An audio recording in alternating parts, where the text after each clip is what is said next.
আশা করছি আপনারা সকলেই ভালো আছেন। একটি নতুন ব্লগে আপনাদের সকলকে স্বাগত জানাই। এখন বাজে সকাল 7টা। চলে এসেছি ফ্রেশ হয়ে রান্নাঘরে, বসিয়ে দিয়েছি চা।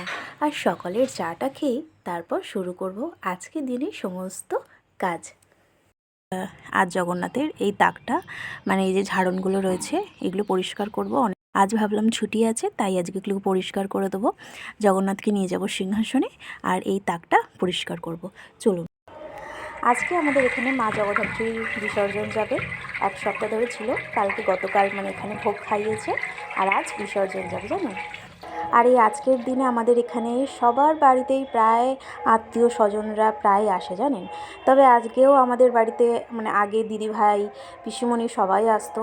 তবে এই সময়টা করেই যেহেতু পরীক্ষাগুলো ফেলে, সেক্ষেত্রে এখন আর দিদিভাইও আসতে পারে না, আর সব দিদিভাইরা কেউই এখন আর আসতে পারে না। বড় মা আজকে সকাল সকাল একদম সিম্পল রান্না করেছে, সেরকম সকালবেলা মাছের ঝোল আর ভাত করতে। আর সাথে এখানে রয়েছে, আমরা ভাষায় বলি তেতো চচ্চড়ি, যেটা করলা, শিম, আলু, বেগুন দিয়ে একটা তরকারি করেছে। আমার প্রায় রায়তা বানানো প্রায় শেষে হয়ে গেছে। এবার প্রায় পরপর এবার খেতে বসে পড়বো। খাওয়াটা হয়ে গেলে একটু রেস্ট নিয়ে তারপর যাব।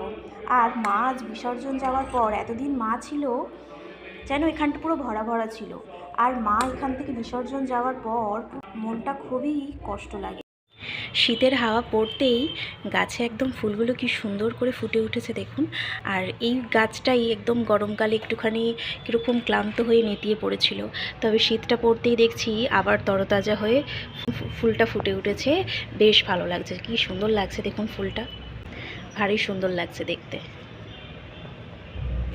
আর গোলাপ গাছ তো এমনি সুন্দর। ওই যে ওই দিকে শুনতে পাচ্ছেন কি না ঠিক বুঝতে পারছি না, ওইদিকে আবার হচ্ছে বক্স মাইক সমস্ত চালানো শুরু করে দিয়েছে, মানে সব টেস্টিং হচ্ছে।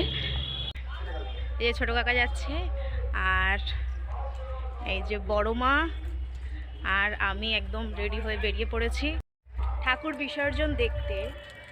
মানে আমাদের লোকালটাতে থাকবো, যাব না, কিন্তু প্রসেশনটা দেখব। তো চলুন। মাকে জাস্ট মন্দির থেকে নামানো হয়েছে, এবার গাড়িতে তোলা হবে। এখানে তো সকলে মিলে একদম ধরে মাকে নিয়ে গাড়িতে তুলছে। এই কার্টুন ক্যারেক্টার যেগুলো এসেছিল সেগুলো কিন্তু বাচ্চাদের ভারী মজা দিচ্ছিল। এই যে আপনাদের বলেছিলাম না যে পাড়ায় সকলেই সমস্ত আত্মীয় স্বজনরা আসে, দেখেছেন সমস্ত আত্মীয় স্বজনরা চলে আসে এই আজকের দিনে। আর এখানে আজকের একটা যে বিশেষ জিনিস যেটা এসেছিল সেটা খালি দেখুন।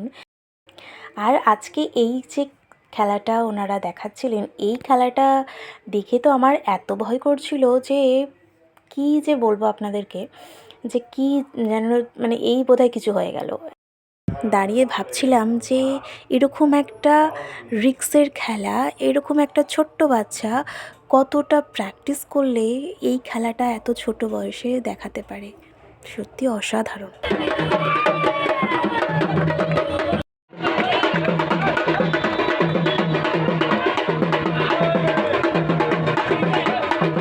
আবারও 1 বছরের অপেক্ষা। আপনাদের সাথে দেখা হচ্ছে পরবর্তী ভিডিওতে। আপনারা সকলে ভালো থাকবেন, সুস্থ থাকবেন।